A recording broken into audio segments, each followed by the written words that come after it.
General Hospital, recap October 30th, Jason floors Drew, Curtis explodes and Cody's almost kiss with Molly. General Hospital recaps for Thursday, October 30th reveal Curtis Ashford, Donnell Turner, confronted Portia Robinson, Brooke Kerr, over her pregnancy. Elsewhere, Jason Morgan, Steve Burton, knocked Drew Kane, Cameron Matheson, off his feet in a manner of speaking, and Cody Bell, Josh Kelly, and Molly Lansing Davis, Kristen Vaganos, almost kissed. Today on General Hospital. When Curtis asked Portia if she was pregnant, she became defensive about Jordan Ashford's, Tanisha Harper, role in her life and questioned when the other woman had told him her suspicions. Make sure to check out our weekly GH spoilers, here. Curtis explained that it happened during dinner at Jordan's apartment, then, with tears in her eyes, Portia admitted she was pregnant. Then, Curtis got upset when Portia revealed she had known for about 3 weeks, and he wanted to know why she hadn't informed him earlier.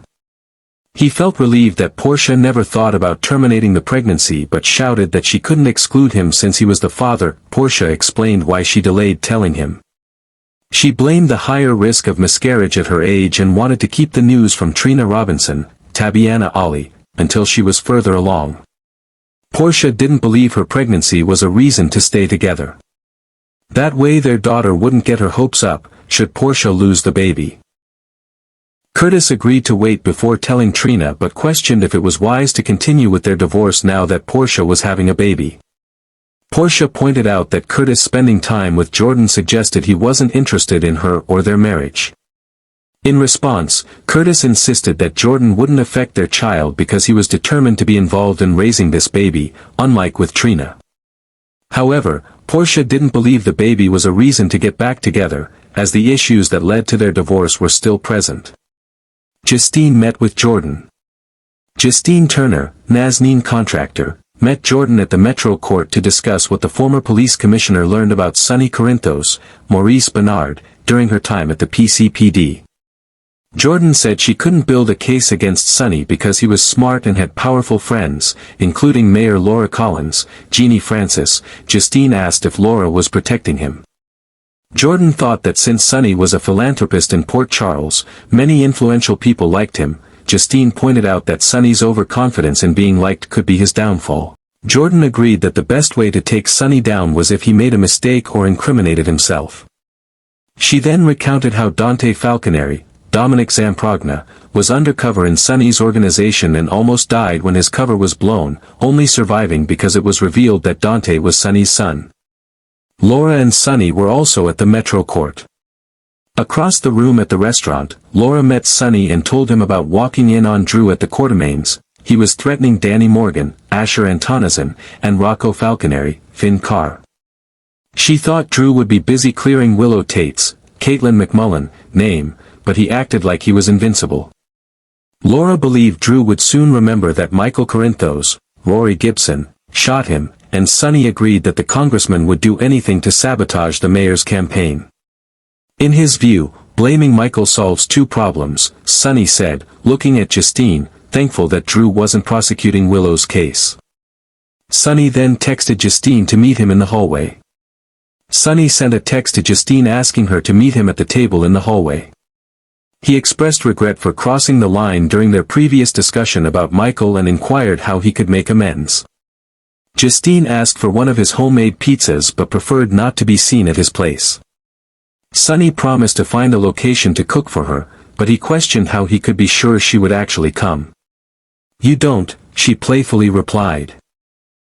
Laura caught up with Jordan. Meanwhile, Laura sat with Jordan, wanting news on Jen Sidwell, Carlo Rota.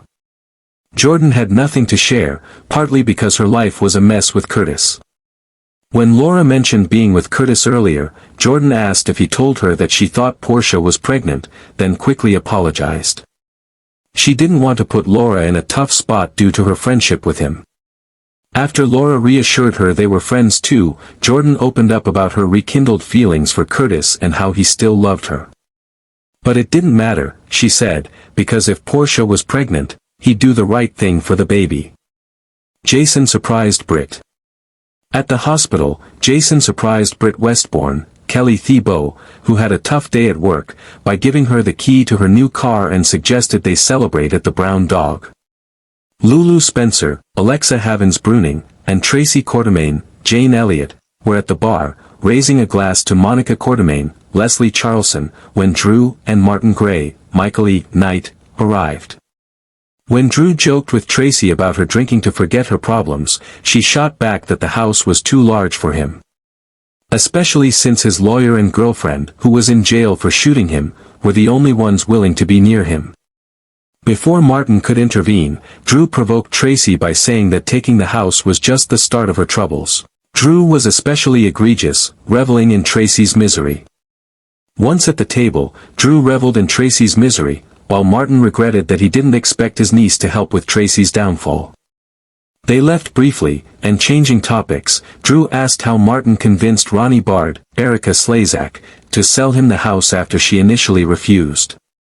Martin said he told Ronnie that selling to Drew was the best way to get back at Tracy, and she agreed. Across the room, an angry Tracy called Martin and Drew bottom feeders, then offered support to Lulu, who was upset about Rocco seeing Britt and Lisa Albrecht, Kathleen Gotti, behind her back. She reminded Lulu that Rocco is generally honest and decent, glancing at Drew as she said those traits are rare. Tracy regretted her mistreatment of Ronnie, and Jason knocked Drew off his feet. Then it was her turn to advise, so Lulu told Tracy not to confront Drew at the bar but to wait for the right moment to retaliate. Reluctantly, Tracy admitted she should have listened to Lulu's advice to be nice to Ronnie, as she pushed Monica's sister to sell their home to their worst enemy. As they were leaving the bar, Drew made another stop at Lulu and Tracy's table to reveal the shocking news that his purchase encompassed everything within the house as well. While Drew teased Tracy about setting all the furniture ablaze, Britt and Jason walked into the bar, and Jason swiftly kicked his twins' feet out from under him. Tracy chuckled as Drew fell to the ground, and Jason quickly led the congressman outside, with Martin following closely behind. Cody wanted Molly to see if the sale could legally be stopped. Invited to the Quartermaine mansion by Cody, Molly styled her hair before knocking on the door. Thinking he wanted to hang out, Molly felt let down when Cody instead needed help with real estate law since Ronnie was selling the house, and he wanted to assist the Quartermaines.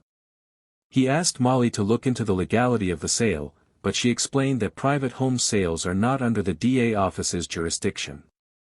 Cody expressed his worry that the deal seemed suspicious otherwise, why would Ronnie sell it to Drew? Molly agreed it seemed strange, but on the surface, it wasn't illegal. Cody and Molly almost kissed. She pondered what the sale would mean for Cody, and he shrugged, saying he'd quit before Drew could fire him, then likely pack up Outback and go back to the stunt circuit. Molly masked her distress by providing Cody with reasons to remain in Port Charles. He insisted he'd be okay, but he felt the QS didn't deserve to be ousted from their home. Cody then recounted how, before he discovered he was a Scorpio, Tracy and the other Quartermaines had made him feel like he belonged to their family. Molly agreed to ask Ada Turner to explore if there was any potential criminal basis for the sale, and as Cody complimented her for being intelligent, passionate, and amazing, they grew closer. However, just as they were leaning in for a kiss, the doorbell rang. Drew's unwelcome visit. As Cody opened the door, he spotted Drew and inquired about his presence. "I don't need a reason to be here, this is my house," Drew replied with a smirk as he walked into the foyer. When Molly supported Cody's statement that it wasn't his house yet, Drew threatened to stop Scout Quartermaine, Cosette Abinante, from having family visits if she didn't adjust her attitude. Lulu comforted her with a hug and promised to help Tracy sort through the boxes the following day, then got her settled on the couch for the night. Alone in the dark, crying, Tracy held her monogrammed pillowcases and kept Alan's diploma on her lap, grieving for everything she had lost.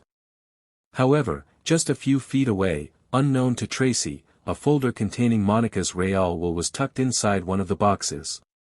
Be sure to catch up on everything happening with GH right now. Come back here often for General Hospital spoilers, news, and updates.